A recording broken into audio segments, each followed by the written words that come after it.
뉴스타트 2부 시작합니다. 밤사이 경북 안동에서 꺼져가던 불씨가 다시 살아나 산림과 소방당국이 출동했습니다. 다만 불이 난 이 지역에는 진입로가 없어 진화 작업에 어려움을 겪는 것으로 파악됐습니다. 취재기자 연결해 알아보겠습니다. 박희재 기자, 경북 안동 지역에서 불씨가 다시 살아났다고요? 네, 그렇습니다. 실시간 CCTV 영상 보면서 설명드리겠습니다. 경북 안동시 남후면에 있는 고하리 지역 영상인데요. 네, 지금 화면이 나가고 있습니다. 중앙고속도로 근처입니다. 현재 연기가 자욱하게 발생하는 것 보실 수가 있겠습니다. 여전히 새벽 시간대지만 산불로 능선의 앞뒤가 빨갛게 타오르는 모습이고요. 하늘로 이렇게 연기도 자욱하게 일고 있는 상황입니다. 취재진이 이곳 지역 CCTV로 실시간 확인 중인데 시간이 갈수록 연기와 함께 불길이 조금 더 세지는 상황이고요. 이곳 지역으로 소방 차량들도 계속해서 이동하는 상황입니다. 산림청은 오늘 새벽 3시 반쯤 불씨가 되살아난 걸 확인했다고 밝혔습니다. 이곳 안동은 한때 완진이 선언된 지역이기도 한데요. 다만 이 불이 난 지역에는 진입로가 없어서 진화 작업에 현재 어려움을 겪고 있는 것으로 파악됐습니다. 이 때문에 정확한 산불 규모도 파악이 어려운 상황인데요. 소방과 산림당국은 잠시 뒤 해가 뜨는 대로 헬기를 띄워서 진화 작업에 총력을 기울인다는 계획입니다. 도로공사는 우선 산불이 재확산하는 만큼 해당 지역 도로 양방향을 전면 차단한 뒤 국도를 우회해달라고 당부했습니다. 네, 다른 지역의 진화율 상황도 정리해 주시죠. 네, 산림청은 어제 저녁 8시 기준으로 경남 산청과 하동 지역 진화율을 96%로 집계했습니다. 하동 지역은 현재 완진이 됐고 산청 지역엔 지리산 일부에 여전히 산불이 남아있는 상황입니다.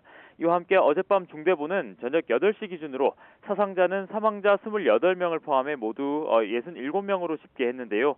경북 지역에서 중상자가 1명, 경남 지역에서 경상자가 1명 늘어난 수치입니다. 어제 오후 6시 기준 임시 주거시설에 있던 이재민은 4,900여 명으로 나타났고 건물과 문화재를 비롯한 시설은 모두 4,700여 곳이 탄 것으로 집계됐습니다. 산불 영향구역은 오전보다 소폭 늘어난 48,210헥타르로 축구장 6만 7천여 개 크기입니다. 이런 가운데 경북경찰청은 형사기동대를 전담팀으로 구성해 산불을 처음 낸 혐의를 받는 50대 성묘객을 조만간 소환할 방침입니다. 지금까지 사회부에서 YTN 박희재입니다. 영남권을 휩쓴 산불은 수백 년의 역사와 전통을 간직한 문화유산도 잿더미로 만들었습니다. 처음으로 가장 높은 단계의 국가유산 위기 경보가 발령된 가운데 이번 산불로 생긴 국가유산 피해가 27건에 달합니다. 경북 안동의 문화유산 피해 현장을 임예진 기자가 찾았습니다. 깊은 산자락에 위치해 풍광이 좋기로 유명한 안동 지뢰예술촌이 통째로 불에 탔습니다. 고택 체험을 하려는 사람들로 예약이 끊기지 않던 곳인데 지금은 온전한 건물이 거의 없을 정도로 폐허가 됐습니다.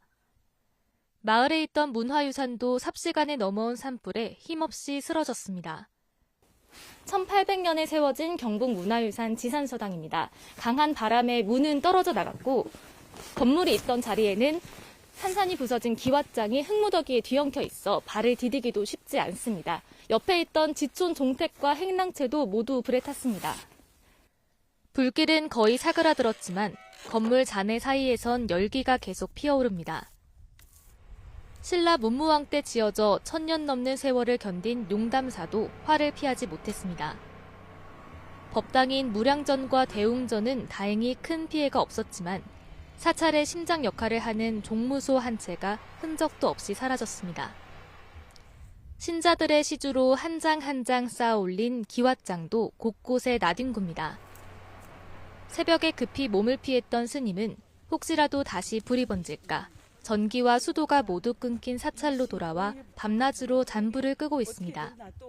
대들보도 많이 의미 있는 신도들이 다 힘을 모아서 진 건데 좀 많이 아쉽죠. 신도들하고 지역 주민들이 같이 하고 있으니까 어서 빨리 일어나서.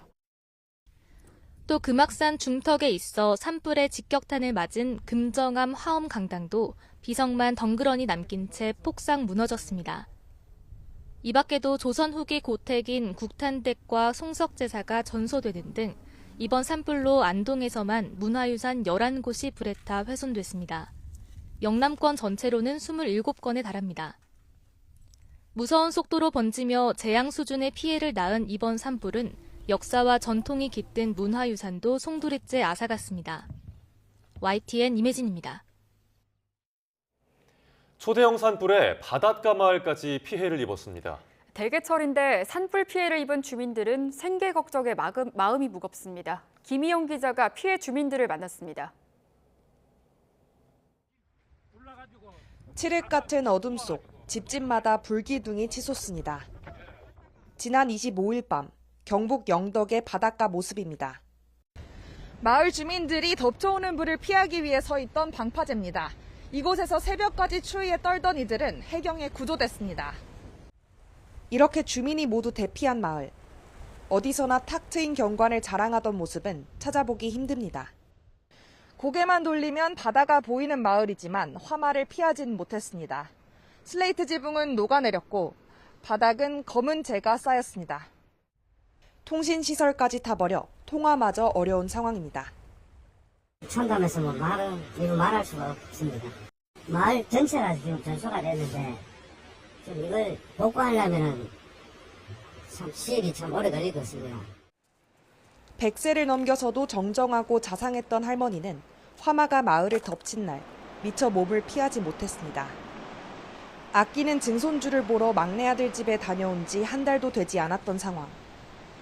급히 달려왔지만 옛 모습을 찾아볼 수 없을 정도로 무너져버린 집에서 겨우 시신을 수습한 유족은 슬픔을 가눌 수가 없습니다. 할머니한테 해드리고 싶은 게 되게 많았거든요. 못 해드리기 너무 미안한 거예요. 조금 더 빨리 이야기를 접했더라면, 좀 더 빨리 갈 수 있었더라면 할머니를 살릴 수 있지 않았을까. 500년 된 보호수가 새까맣게 타버린 이웃마을도 상황은 비슷합니다. 이곳 주민들도 불길이 마을 입구까지 가로막아 방파제에 고립됐다가 구조됐습니다. 원래 축산면사무소 출장소에 거기 뭐 직계를 해라 했다가 초등학교 가라 했다가 나중에 보니까 또 하루센터에 가라 했다가 이러니까 그게 우리는 직결지가 어딘지 모르잖아. 우리 대표하는 사람은. 그러니까 힘이 들지. 이재민이 된 주민들은 좁고 전기도 끊겼지만 그나마 난방이 되는 마을회관에 모였습니다. 생활도 불편하지만 대개철에 맞닥뜨린 재난에 생계도 걱정입니다. 팔아야 했던 대게가 까맣게 타서 바닥에 눌러붙었습니다. 어구도 다 타버려서 쓸 수 없게 됐습니다. 빨리 조업을 해야 되는 실정이고 밑에 선원들 직구들도 2명이 있으니까 정부 차원에서 빨리빨리 신속하게 움직여줬으면 좋겠습니다. 모든 게 사라진 마을. 삶의 터전을 다시 읽어야 한다는 생각에 주민들의 마음은 무겁기만 합니다. YTN 김희영입니다. 일주일째 이어진 산불에 다친 반려견이나 가축들을 동물구조단체들이 구하고 있습니다. 구조하더라도 협력병원까지 옮길 인력이 부족하다고 합니다. 김승환 기자가 보도합니다. 화마가 핥히고가 검게 그을린 축사에 염소의 울음소리가 울려 퍼집니다. 미처 대피시키지 못해 심한 화상을 입은 겁니다. 아파. 갈 거야. 우리 가. 어떻게든 살자. 모든 게 불타 황량해진 집에서 거친 소리를 내며 홀로 버틴 황구. 평생 집마당에 묶여 있는 데 익숙해져서 줄을 풀어줘도 그 근처를 잘 벗어나지 못합니다. 애기 목줄 매여 있었어요? 아니요. 줄 끊어놨는데 애들. 그러니까 애들이 집을 못 벗어나니까 얘도 지금 여기 앞으로 못 나오겠대잖아. 갑작스레 번진 산불에 주인이 발을 동동 구르다 구조를 요청하고 대피소에 함께 갈 수 없어 보호를 부탁하는 안타까운 상황의 연속입니다. 정말 다급하게 저희한테 제보 주시는 분들도 많으셨어요. 차로 데리고 돌아다니시다가 아이가 멀미를 너무 하고 힘들어하니까.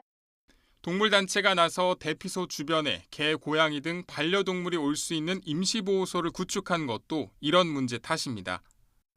그나마 한 걸음에 달려온 자원봉사자들 힘으로 버티고 있습니다. 어디서 오셨죠? 포항에서 오셨고요. 대구에서 오셨고요. 주로 수도권에 있는 협력병원까지 다친 동물들을 옮길 인력이 부족한 게 가장 큰 어려움입니다. 경북 지역에서 저희 협력병원으로 이동을 해주실 수 있는 이동봉사 3-4시간 걸려서 내려가신 분이 다시 올라오고 있고 막 이런 상황이거든요. 사상 초유의 재난 상황 속에서 우리 곁을 지켜온 동물들의 생명도 위협받고 있습니다. YTN 김승환입니다.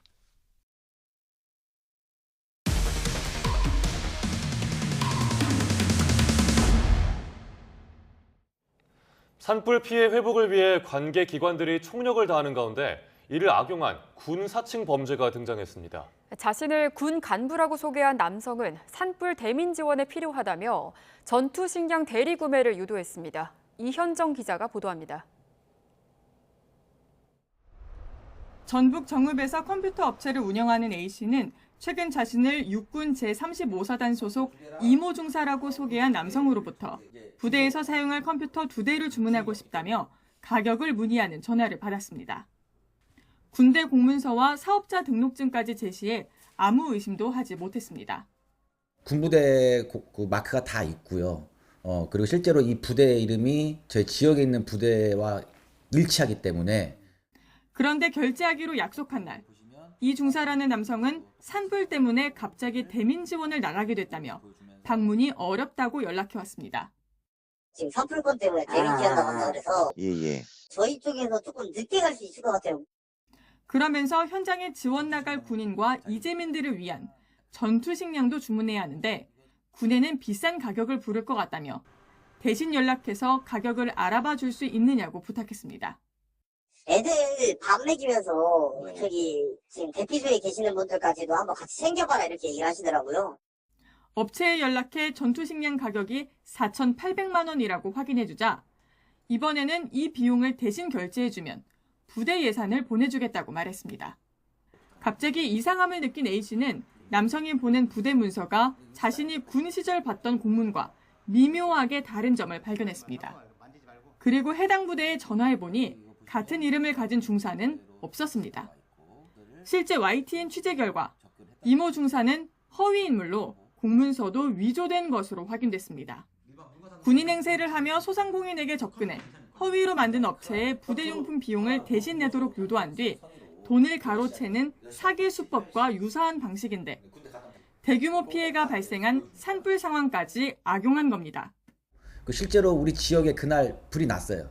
산불 대민지원 나오니까 저도 판단력이 흐려지더라고요.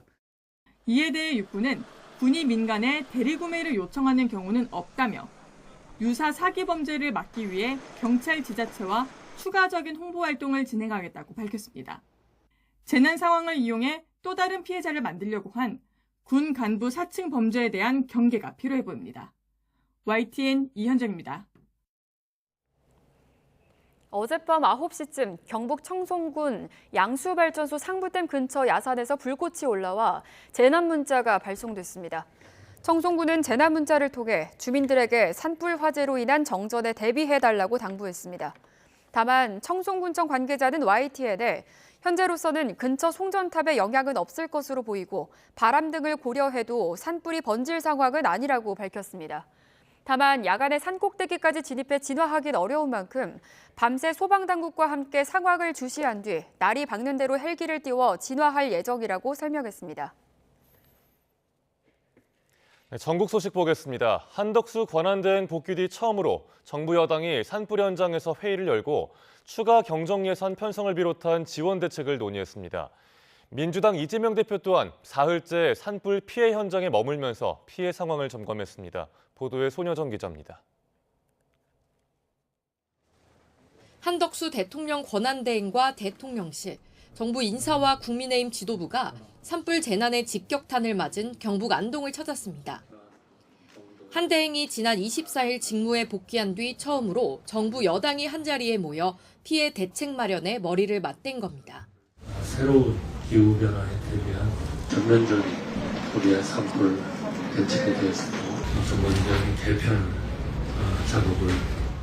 여당은 재난 대응 명목 예비비 2조 원을 복원하는 등 추경 편성이 시급하다는 뜻을 정부에 전달했습니다. 정부도 모든 조치를 적극적으로 검토하고 빠르게 시행되도록 최선을 다하겠다고 화답했습니다. 여당은 또 이재민 임시주택, 생업 지원 방안과 함께 의성, 안동, 산청 등 주요 피해 지역을 고용 위기 지역으로 지정해 줄 것을 정부에 요청했습니다. 민주당 이재명 대표도 경북 안동과 의성에 이어 경남 산청으로 발길을 돌리며 사흘째 산불 피해 현장에 머물렀습니다. 산불 현장 지휘소에서 피해 현황을 보고받고 진화대원과 자원봉사자들을 격려했습니다. 반갑습니다. 먼 길 오세요? 네. 몇 분이나 오세요? 13명. 역대 최대 규모의 산불에 여야 모두 앞다퉈 피해 지역을 찾아 주민을 위로하고 지원을 아끼지 않겠다고 약속했습니다. YTN 손효정입니다. 산불 피해 지원을 위한 재원을 놓고 정치권에선 재난 대응 예비비 삭감 논란이 불거졌습니다. 여당은 민주당이 지난해 예비비를 대폭 삭감했다고 주장했고 야당은 이미 예산은 충분하다며 정부의 의지와 능력이 부족한 거라고 맞받았습니다. 홍민기 기자가 취재했습니다. 먼저 포문을 연 건 국민의힘이었습니다. 민주당이 재해와 재난을 위한 목적 예비비 1조 6천억 원 가운데 대부분을 고교 무상교육 등에 쓰도록 묶어뒀다고 책임론을 제기한 겁니다. 국회는 지난해 말 올해 예산안을 야당 주도로 통과시켰는데 재난 대응에 즉각 쓸 예비비까지 무더기로 깎아버렸다는 주장입니다. 민주당은 이재명 대표가 앞장서 반격에 나섰습니다. 4조 8천억 원 넘는 예산을 한 푼도 쓰지 않은 채 예산이 없는 것처럼 거짓말하고 있다며 지금의 혼란은 정부의 의지와 능력 부족 때문이라고 쏘아붙였습니다. 국민의힘을 향해선 많은 이재민이 좌절하는 상황에서도 정쟁을 벌이고 있다고 날을 세웠습니다. 망연자실하게 앉아 계신 그 이재민들 눈앞에서 이런 거짓말하면서 장난하고 싶습니까? 양심이 있어야지. 여야는 이후에도 재난 대비 예산을 둘러싸고 공방을 이어갔습니다. 국민의힘은 이 대표 주장을 조목조목 반박하며 예산이 충분하다는 발언은 대국민 사기극이라고 직격했고 예비비를 국회에서 더불어민주당이 일방적으로 감액 통과시키는 바람에 실질적으로 사용할 수 있는 재원은 매우 부족한 현실이다. 민주당은 예비비 1조 6천억 원의 사용처는 정부의 제2요구권 행사로 국회를 통과하지 못했기 때문에 얼마든지 이번 재난에 사용할 수 있다고 반박했습니다. 여야는 산불 피해 지원과 복구를 위해서라도 결국 추경이 필요하다는 데는 사실상의 합의를 이룬 상황입니다. 국회가 이번 달로 요구한 정부의 추경안 제출 시한이 얼마 남지 않은 가운데 추경 논의가 막판 진전을 보일 수 있을지 주목됩니다. YTN 홍민기입니다. 윤석열 대통령 탄핵 심판 변론이 종결된 지 한 달이 지나도록 나오지 않은 결론에 정치권은 다양한 해석을 내놓고 있습니다. 일부 헌법재판관이 선고를 내리지 않고 퇴임을 하는 게 아니냐는 관측도 나옵니다. 김다연 기자가 보도합니다. 속도를 내던 대통령 탄핵 심판 변론 일정과 달리 늦어지는 선고에 여당은 일부 기대감과 함께 의구심도 드러내고 있습니다. 일단 헌법재판관 8명이 5대 3으로 갈라져 탄핵 정족수인 6명에 못 미치고 있다는 가설에 힘을 싣고 있습니다. 당 핵심 인사는 YTN과 통화에서 원래 선고 기일을 잡은 뒤 평결을 하는데 문영배 소장 권한 대행이 재판관들로부터 탄핵 인용이란 확신을 받을 때까지 미루는 것 같다고 분석했습니다. 다음 달 18일 임기를 마치는 문 대행과 이미선 재판관이 끝내 결론을 내리지 않고 물러나는 것 아니냐는 전망엔 역시 기각을 전제로 한 해석을 달았습니다. 두 재판관이 진보 성향이니만큼 탄핵을 인용시키지 못할 바에 후발주자에게 넘기는 게 속편할 거란 해석인데 당에선 먹튀를 한다면 최악의 재판관으로 기억될 거란 비난도 나옵니다. 억지로 인위적으로 팔땡으로 맞추기 위해서 내부적으로 그것을 조작한다거나 내부적으로 그것을 몰아간다거나 한다면 결코 온당하지 못합니다. 애초 선고가 이달 중순으로 전망됐던 만큼 야당은 헌법재판소의 정치적 고려를 의심합니다. 대통령 탄핵 심판을 최우선으로 처리하겠다던 공언과 달리 한덕수 대행을 포함한 다른 사건 뒤로 밀린 데다 시기적으로 이재명 대표 항소심 선고 이후가 된 점도 공교롭다는 취지입니다. 그러면서 과거 박근혜 전 대통령 사건 때도 보수 성향 재판관이 있었지만 만장일치로 탄핵이 인용됐다며 이번에도 누가 하든 똑같은 결과가 나올 수밖에 없다고 강조합니다. 재판관 한두 명이 시간을 끌고 있다는 얘기도 나왔는데 선고가 더 늦어지면 대한민국은 더 큰 혼란에 빠질 거라며 조속한 결론과 함께 한대행의 마은혁 헌법재판관 후보자 임명도 거듭 요구했습니다. 마 후보자의 탄핵 심판 참여 여부가 불투명해도 일단 최대한 인용 가능성을 높이고 다음 달 재판관 공백에 미리 대비하자는 의도로 풀이됩니다.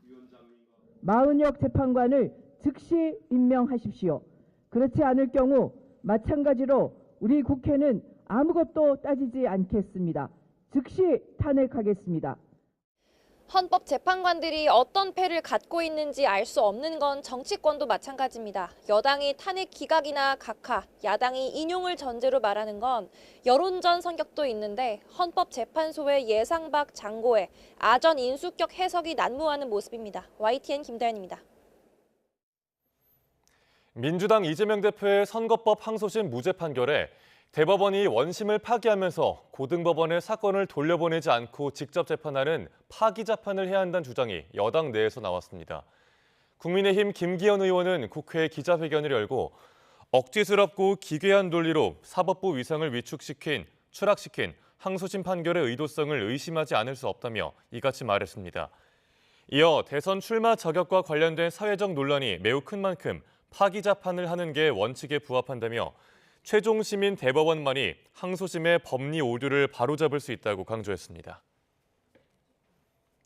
더불어민주당 초선 의원들은 한덕수 대통령 권한대행과 국무위원들을 향해 마은혁 헌법재판관 후보자를 임명하지 않으면 아무것도 따지지 않고 즉시 탄핵하겠다고 주장했습니다. 초선 의원 모임인 더민초는 국회에서 기자회견을 열고 내란 극복을 위해 가장 중요한 헌법재판소의 파면 선고가 불투명한 상황에서 지연되기만 하고 있다면서 이같이 밝혔습니다. 특히 한 대행을 향해 마 후보자를 내일까지 임명하지 않으면 재탄핵 절차에 들어가겠다고 말했습니다. 오늘 오후 서울 곳곳에서 대규모 집회가 예상돼 교통 혼잡이 예상됩니다. 서울경찰청은 오늘 오후 탄핵 찬성단체가 서울 종로구 사직로와 율곡로 일대에서 집회를 개최하고 종로 방향으로 행진할 예정이라고 밝혔습니다. 종로구 세종대로와 여의도 의사당대로 일대에선 탄핵 반대 단체들의 집회들도 예정돼 있습니다. 경찰은 가변 차로를 운영하고 교통경찰 220여 명을 배치해 차량 우회 등 교통관리를 할 예정이라고 설명했습니다.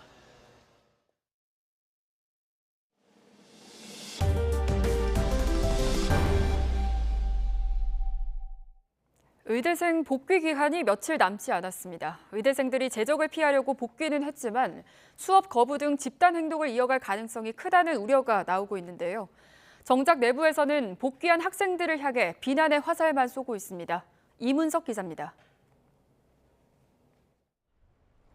대다수 대학이 의대생 복귀 등록을 마감했습니다. 서울대와 연세대는 의대 학생회 차원에서 복귀를 결정했습니다. 다른 30여 개 대학은 미등록 방침을 고수한다고 했지만 상당수 대학에서 과반 넘는 의대생이 돌아온 거로 알려졌습니다. 일단 학생들은 제적을 피하기 위해 복귀 등록은 하고 향후 수업 거부 투쟁을 이어갈 가능성이 있습니다. 다만 의대 안팎의 기류는 확연히 달라졌습니다. 앞서 연세대 학생회가 등록 후 휴학하겠다고 투쟁 방침을 밝혔는데도 상위단체인 의대학생협회는 비난 성명을 발표했습니다. 자신의 안위를 위해 다른 단위들을 저버렸다며 이로 인해 다른 학교 학생들을 위협하고 있다고 언급했습니다. 전공의 단체도 마찬가지. 박단 전공의 비대위원장은 SNS에 미등록 휴학이든 복학이든 양자택일을 해야 하는데 팔 한 짝 내놓을 각오도 없이 뭘 하겠느냐며 등록 후 휴학 방침을 밝힌 학생들을 저격했습니다. 의사협회만 유일하게 의대생 각자 선택을 존중한다고 입장을 냈습니다. 하지만 제적하면 의사 면허를 걸고 보호하겠다는 서울시 의사회 발표는 의견 중 하나일 뿐이라며 한 발 빼는 모양새였습니다. 대학생들이 어린아이들이 아닙니다. 성인들이고요. 본인들이 결정을 할 수 있는 지성인이라고 생각합니다. 투쟁 방향들도 그들이 열심히 논의해서 그동안 결정해왔고 대학별 등록 일정은 이달 말 마무리됩니다. 의대 총장협의회가 새로 학생 복귀 일정을 3월 말까지로 합의하면서 공식적인 복귀 시한이 지난 대학도 31일까지는 의대생 추가 등록을 받아줄 거로 보입니다. YTN 이문석입니다. 집단 행동을 거부한 일부 전공의와 의대생 신상 정보가 유포돼 논란이 불거진 온라인 커뮤니티 메디스태프에 대해 방송통신심의위원회가 시정 요구를 결정했습니다. 방송통신심의위원회는 어제 오후 통신심의소위원회를 열고 교육부와 보건복지부가 요청한 메디스태프 폐쇄 여부를 논의했습니다. 방심위는 메디스태프 측에 이른바 의료계 블랙리스트 혐의로 수사 의뢰된 게시물을 삭제하고 악성 이용자 계정을 해지하라고 요구했습니다. 또 사회적 혼란을 일으키는 정보를 지속적으로 삭제하고 메신저 기능과 일부 게시판 등에 대한 자율 규제를 강화하라고 권유했습니다. 오늘 심의에 출석한 메디스태프 기동훈 대표는 이번 사태로 심려를 끼쳐 국민과 피해 학생에 죄송하다며 커뮤니티 기능의 운영 방향을 추가 검토하겠다고 말했습니다. 문재인 전 대통령의 옛 사위 특혜 채용 의혹을 수사하는 검찰이 문 전 대통령에게 소환을 통보했습니다. 검찰은 앞서 문 전 대통령을 뇌물수수 혐의 피의자로 입건했는데 실제 소환 조사가 이루어질지는 불확실해 보입니다. 송재인 기자입니다. 전주지방검찰청이 지난달 문재인 전 대통령에게 소환 조사에 응하라며 일정을 통보했습니다. 옛 사위 서모 씨의 특혜 채용 의혹과 관련해 대면 조사가 필요하다고 판단한 겁니다. 검찰은 이상직 전 더불어민주당 의원이 문재인 정부 시절인 지난 2018년 3월 중소벤처기업진흥공단 이사장 자리에 오른 것과 이후 이 전 의원이 실소유한 태국계 법인 타이스타젯에 서 씨가 전무이사로 취업한 것 사이에 대가성이 있는지 수사해왔습니다. 항공업계 실무 경험이 없던 서 씨가 임원으로 입사한 만큼 특혜 채용이 아니냐는 겁니다. 나아가 서 씨 취업 이후 문 전 대통령이 딸 다혜 씨에 대한 경제적 지원을 끊었던 만큼 서 씨가 급여 등 명목으로 타이스타젯에서 받았던 2억여 원이 결국 문 전 대통령 등에 대한 뇌물 성격이 아니었는지 의심하고 있습니다. 이에 따라 검찰은 지난해 다혜 씨 제주별장과 서울 자택 등을 압수수색하면서 문 전 대통령을 영장의 피의자로 적시했습니다. 검찰은 다혜 씨 역시 최근 뇌물수수 혐의 피의자로 입건했습니다. 다만 문 전 대통령이 실제 검찰 소환에 응할지는 미지수입니다. 불응이 반복될 경우 강제 구인하는 방법도 있긴 하지만 전직 대통령 신분인 만큼 검찰이 대면 조사 없이 문 전 대통령을 기소하며 사실상 수사를 마무리할 거라는 전망도 나옵니다. YTN 송재인입니다. 서울경찰청은 과거 비서를 성폭행한 혐의를 받고 있는 장제원 전 의원을 어제 불러 조사했다고 밝혔습니다. 조사에서 장 전 의원은 혐의를 부인한 것으로 파악됐습니다. 장 전 의원은 지난 2015년 부산에 있는 한 대학교 부총장으로 재임할 당시 비서였던 A씨에게 성폭력을 저질렀다는 혐의를 받고 있습니다. 그동안 장 전 의원 측은 당시 술자리 이후 곧장 귀가했고 성범죄를 저질렀다는 주장은 사실무근이라고 주장해왔습니다. 어제 오후 8시 10분쯤 인천 만수동에 있는 5층 상가 건물 2층에서 불이 나 20분 만에 꺼졌습니다. 이 불로 다친 사람은 없었지만 건물 안에 있던 50여 명이 대피했습니다. 소방당국은 2층 사무실에서 불이 난 것으로 보고 정확한 화재 원인과 피해 규모를 조사할 예정입니다. 토지거래 허가구역 확대 지정으로 강남을 중심으로 한 집값 급등세는 일단 주춤한 모양새입니다.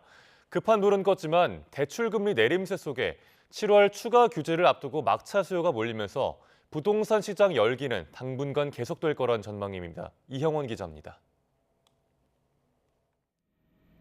서울 강남 3구를 중심으로 집값이 급등하자 정부가 꺼낸 카드는 토지거래 허가구역 확대 지정입니다.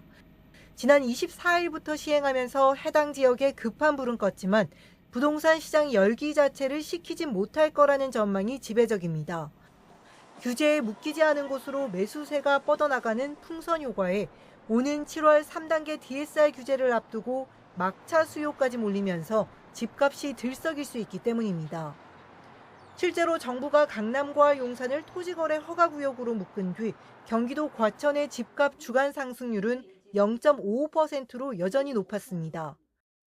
허가를 받지 않아도 되는 인근 지역이라든지 수도권은 거래가 계속해서 늘고 있는 상황입니다.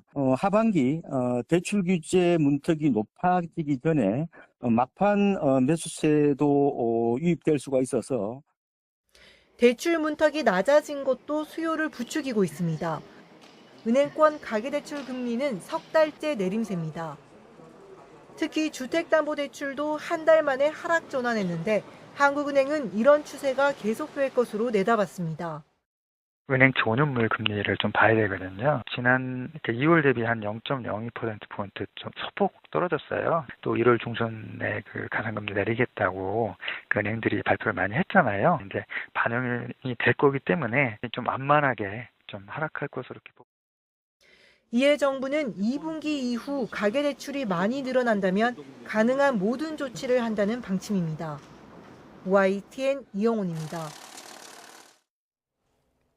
이제 불과 나흘 앞으로 다가온 미국의 상호관세 부과에 정부와 산업계가 똘똘 뭉쳐 파고를 넘을 준비를 하고 있습니다. 다음 주에는 한덕수 권한대행과 4대 그룹 총수와의 첫 회동도 예정돼 있는 가운데 해법을 모색할 수 있을지 주목됩니다. 황혜경 기자의 보도입니다. 한덕수 대통령 권한대행이 총리 취임 이후 처음으로 4대 그룹 총수와 공식 회동하기로 했습니다. 시점은 미국이 상호관세 발표를 예고한 4월 2일 이후입니다. 아직은 베일에 가려있는 상호관세 내용이 공개되면 정부와 재계가 대응책 마련에 머리를 맞댈 것으로 예상됩니다. 앞서 경제 6단체를 만난 자리에서도 한 대행은 민관이 원팀이 돼야 위기를 극복할 수 있다고 강조했습니다. 지금의 위기도 기업과 정부, 국민이 모두 한마음이 되어 총력을 경주한다면 충분히 이겨낼 수 있으리라고 확신합니다. 글로벌 통상 환경이 시시각각 급변하다 보니 정부도 기업도 한데 똘똘 뭉칠 필요성을 절감하는 모양새입니다. 산업부는 대책회의와 간담회 등을 잇따라 열어 관세 조치 진행 상황과 정보를 공유하는 한편 기아차 광명공장과 평택항 수출 현장을 찾아 현장 애로사항도 취합했습니다. 특히 관세로 인한 피해는 중소기업에 더 클 것으로 예상되는 만큼 정부는 긴급 경영자금 지원 등도 검토하고 있습니다. 또 불확실성이 커진 통상 환경을 악용한 원산지 세탁이라든지 핵심 기술 유출을 막기 위한 관세청 특별대응본부도 마련했습니다. 이 무역이 중요한 한국 경제 입장에서는 미국의 관세 부과와 같은 어떤 대외 환경 변화에 대한 대응이 매우 중요합니다. 이러한 위기감 속에서 정부는 말할 것도 없고 기업, 관련 기관들이 개별적으로 노력하기보다는 공동으로 대책을 마련하고. 이 밖에도 정부는 과거 정부 부처 중심으로 열렸던 대외경제 현안 간담회를 민간 경제계도 참여하는 경제안보 전략 TF로 전환하고 매주 만나기로 했습니다. 한덕수 권한대행이 직접 관세 문제를 챙기기로 한 가운데 통상전쟁 장기화에 대비하는 정부와 산업계의 긴장감도 고조되고 있습니다. YTN 황혜경입니다. 경기 남부권이 반도체 메가 클러스터로 본격 조성되면서 국내 팹리스 기업들이 몰려있는 성남시가 주목받고 있습니다. 국내 유수 대학들이 반도체 인력 양성을 위해 성남에 하나둘 둥지를 틀고 있습니다. 보도에 최명신 기자입니다. 판교 테크노밸리 중심부에 있는 13층 높이의 신축 빌딩입니다. 모트렉스와 에스트래픽, YMC 등 4차 산업 기반의 유망 벤처 기업들이 입주했습니다. 한국형 K-팹리스 밸리로 불리는 판교 지역엔 국내 팹리스 기업의 40%가 둥지를 틀고 있어 시너지 효과에 대한 기대감이 큽니다. 우리가 공급하는 시스템들하고 다 이렇게 융합이 돼야 되거든요. 그래서 그런 측면에서 저희 그 협력사들도 주변에 또 이렇게 돼 있고. 서강대가 이곳에 10,000제곱미터 규모의 디지털 혁신 캠퍼스를 조성합니다. 앞으로 10년간 캠퍼스를 운영하며 AI와 시스템 반도체, 스마트 모빌리티 등 미래 첨단 산업 분야에서의 산학 공동 연구를 수행하고 핵심 인력을 양성하게 됩니다.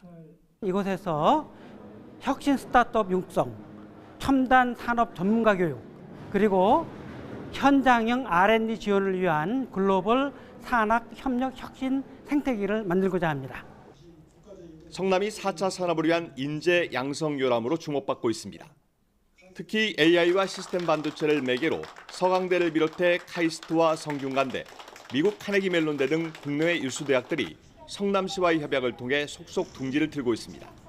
대학과 기업의 또 연구소의 연계를 또 시가 중간에 네트워크를 조성하는 데 기여를 하고 또 해외 글로벌의 그런 어떤 진출이나 또 그런 기술의 연계성을 우리 시가 최선을 다해서 성남시는 올해를 AI 글로벌 도시 도약의 원년으로 선포하고 AI 반도체과 신설에 나서는 등 4차 산업도시로의 도약을 위해 행정력을 모은다는 계획입니다. YTN 최명신입니다. 고려아연 최윤범 회장 측이 정기 주주총회 지분권 표 대결에서 영풍과 MBK 파트너스의 이사회 장악 시도를 막아내면서 경영권을 지켰습니다. 고려아연은 어제 서울 용산구 몬드리안 호텔에서 정기 주주총회를 열고 이사수 상한 설정 관련 정관 변경안 등 7개 안건을 처리했습니다. 영풍 MBK 연합이 가진 고려아연 지분은 40.97%에 달해 최 회장 측 지분을 5% 넘게 웃돌고 있지만 영풍의 의결권 사용이 제한돼 최 회장 측에 유리한 안건만 줄줄이 통과됐습니다. 이에 따라 주총 직전까지 최 회장 측 5명, MBK 영풍 측 1명으로 구성됐던 고려아연의 이사회 구조는 11대 4로 재편됐습니다.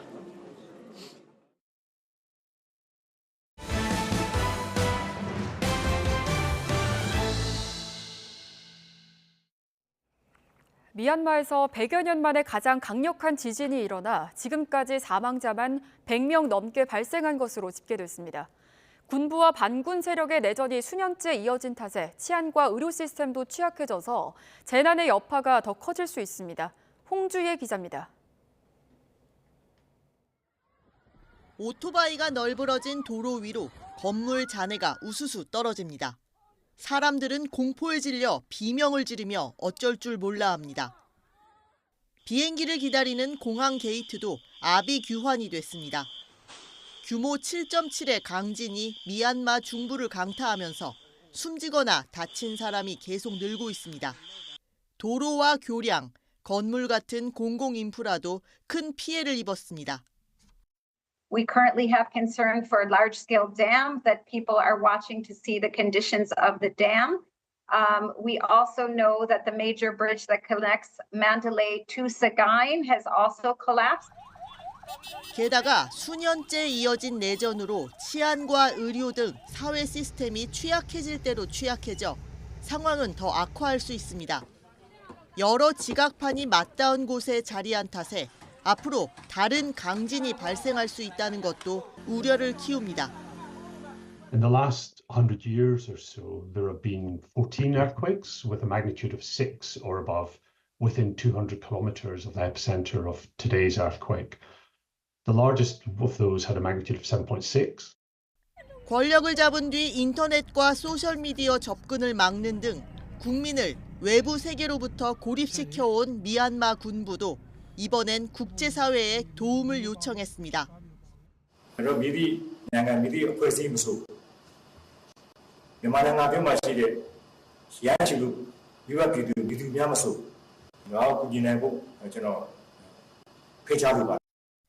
유엔은 미얀마 국민을 돕기 위해 자원을 최대한 동원할 준비가 돼 있다고 밝혔고 세계보건기구 역시 미얀마로 의약품을 보내겠다고 약속했습니다. YTN 홍주혜입니다. 이번 미얀마 강진은 진원의 깊이가 상대적으로 얕아 이웃 국가들까지 충격이 전해졌습니다. 1000km 떨어진 태국 방콕에서는 건설 중인 고층 건물이 무너졌고 중국 윈난성과 방글라데시에서도 피해가 이어졌습니다. 김선중 기자가 보도합니다. 공사 중이던 고층 빌딩이 순식간에 와르르 내려앉습니다. 노동자들이 놀라 황급히 몸을 피했고 놀란 시민들은 인근 건물에서 거리로 뛰쳐나옵니다. 미얀마에서 발생한 지진의 여파로 태국 수도 방콕에서 건설 중이던 30층 건물이 무너진 겁니다. 현장에서 밤샘 구조 작업이 진행됐지만 순식간에 건물이 무너지면서 숨진 사람이 잇따랐습니다. So I think the most important thing is, how to rescue those people under this construction, that collapse. 이번 지진은 진원의 깊이가 10km로 상대적으로 얕아 1000여 킬로미터 떨어진 방콕에까지 충격이 전해졌습니다. 온라인에는 건물이 심하게 흔들리고 곳곳이 파손됐다는 증언이 이어졌습니다. The light started to fall off the floor, the ground, and then we ran down to the building from 25th floor. Can you imagine that? 건물에서 쏟아진 돌 무더기가 거리에 가득합니다. 미얀마 지진 충격이 국경을 맞대고 있는 중국 윈난성에도 그대로 전달됐습니다. 또 방글라데시와 라오스는 물론 베트남에서까지 피해가 보고됐습니다. YTN 김선중입니다. 조태열 외교부 장관이 미얀마와 태국에서 발생한 지진으로 영향을 받은 분에게 위로를 전한다며 지원 의사를 밝혔습니다. 조 장관은 어제 SNS를 통해 대한민국 정부는 영향을 입은 사람들을 돕고 지원할 준비가 돼 있다며 피해자들이 신속히 구조되길 진심으로 바란다고 밝혔습니다. 앞서 어제 미얀마 중부 지역에 규모 7.7의 강진이 발생했고 지진 발생 지역과 1000km 떨어진 태국 방콕에서도 지진 피해가 잇따라 일어났습니다. 이후 외교부는 현지에 있는 우리 국민 피해 상황을 파악하기 위해 긴급 점검 회의를 개최했습니다. 이스라엘이 지난해 11월 레바논 무장정파 헤즈볼라와 휴전에 합의한 뒤 처음으로 레바논 수도 베이루트를 공습했습니다. 자국에 날아온 로켓 공격에 대한 보복이라는 건데 헤즈볼라는 자신들의 소행이 아니라고 주장해 양측의 갈등이 다시 격화하는 모양새입니다. 런던의 조수연 특파원입니다. 마을 곳곳이 처참하게 무너져 내렸습니다. 수북이 쌓인 잔해더미 뒤로 연기가 끊임없이 피어오릅니다. 이스라엘군이 베이루트 남부 일대에 강도 높은 공습을 가하면서 인명피해가 속출했습니다.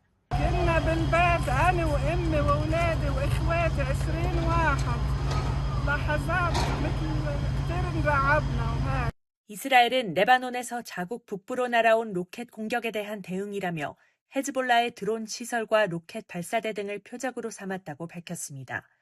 그러면서 모든 위협에 철저히 대응해 레바논 어떤 곳이든 공격하겠다고 경고했습니다. אני שולח מפה מסר ברור לממשלת לבנון.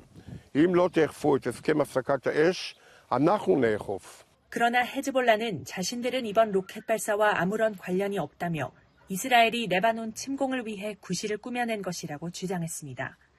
레바논 정부도 민간 지역을 겨냥한 분쟁 확대 행위라고 규탄했습니다. في اتفاقية وقف إطلاق نار ومن المفترض إنه بيصير في اتفاقية بين الطرفين يحترموا إمضائهم. 지난해 11월 이스라엘과 헤즈볼라는 13개월 만에 휴전에 합의했지만 이후 레바논 남부에서 양측 모두 병력을 철수한다는 조건을 놓고 갈등을 빚어왔습니다. 그동안 산발적인 공습은 있었지만 이스라엘이 처음으로 베이루트에 대규모 공습을 가하고 헤즈볼라와 서로 합의를 위반했다고 맞서면서 휴전이 다시 위태로워지고 있습니다. 런던에서 YTN 조수현입니다. 볼로디미르 젤렌스키 우크라이나 대통령은 미국 측으로부터 새로운 광물 협정 초안을 받았다며 이전의 틀과는 완전히 다르다고 밝혔습니다. 젤렌스키 대통령은 현지 시간 28일 키이우에서 기자회견을 열고 협정 초안의 구체적인 내용은 언급하지 않으면서 이같이 말했습니다. 이어 논평하기는 너무 이르다면서도 우크라이나의 유럽연합 통합을 위협하는 어떠한 거래도 받아들일 수 없다고 강조했습니다. 젤렌스키 대통령은 또 미국의 군사 원조를 대출로 보지 않는다고 덧붙였습니다. 러시아는 우크라이나가 자국 에너지 시설을 계속 공격하고 있다면서 국가 지도부가 군 통제력을 상실했다고 비판했습니다. 드미트리 페스코프 크렘린궁 대변인은 현지 시간 28일 브리핑에서 우크라이나와 달리 러시아군은 에너지 시설을 공격하지 말라는 푸틴 대통령의 명령을 이행하고 있다며 이같이 말했습니다.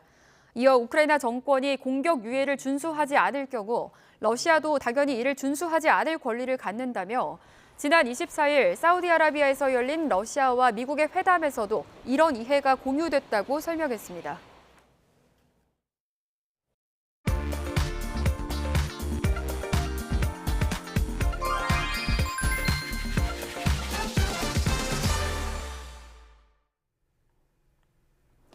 강한 바람에 건조특보까지 계속되고 있기 때문에 추가 산불 위험이 매우 높습니다. 주행 중 산불 발견 시 즉시 신고할 수 있는 한국도로공사 콜센터 1588-2504를 기억해 주시고요. 꺼질 듯 꺼지지 않는 불씨가 야속하기만 한데요. 하동 지역을 제외하고 아직 불길이 잡히지 않고 있어서 해당 지역 지나는 노선들은 여전히 양방향 전면 차단 중입니다. 산불 확산 또는 진화에 따라 교통 통제 구간도 달라질 가능성이 높아서 교통정보도 지속적으로 확인해 주시는 게 좋겠습니다. 55번 중앙고속도로의 통제 구간도 달라졌는데요. 우선 중앙고속도로 인접부에서 산불이 여전히 일고 있는 것을 확인할 수 있습니다. 산자락 사이로 짙은 연기가 일고 있는데요. 중앙고속도로의 통제 구간은 남안동과 서안동 사이로 국도 우회가 필요하겠고요. 30번 청주 영덕고속도로는 부기성 나들목에서 영덕 사이로 이 구간 역시 전면 차단 중이라는 점 참고 운행하셔야겠습니다. 수도권에서는 153번 평택 시흥고속도로 시흥 쪽으로 조원 부근에서 화물차 관련 사고가 발생했습니다. 현재 갓길통의 끝으로 겨우 통과하고 있는 모습인데요. 이미 뒤쪽으로 정체 극심한 상황이라 미리 우회해 주시는 것도 나쁘지 않겠습니다. 서평택 분기점에서 만나는 15번 상황입니다. 양방향 모두 소통 원활한 상황인데 특히 목포 쪽으로는 서평택 분기점 부근에 조금씩 교통량이 증가하는 것으로 파악됩니다. 전방 주시 잘해 주시고요. 고속도로 교통방송이었습니다.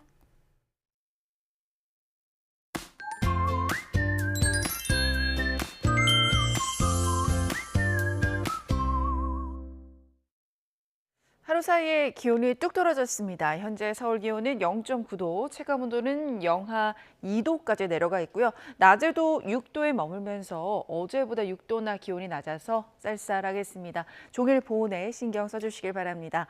오늘 중부 곳곳에 비나 눈도 옵니다. 양은 5mm 미만으로 적겠고 어제 많은 눈이 온 강원 산간은 최고 5cm의 눈이 더 예상됩니다. 동쪽 지방의 건조함은 계속 이어지고 있습니다. 특히 내일까지 전국적으로 강풍이 예상되니까요. 산불 추가 피해 없도록 만전을 기해 주시기 바랍니다.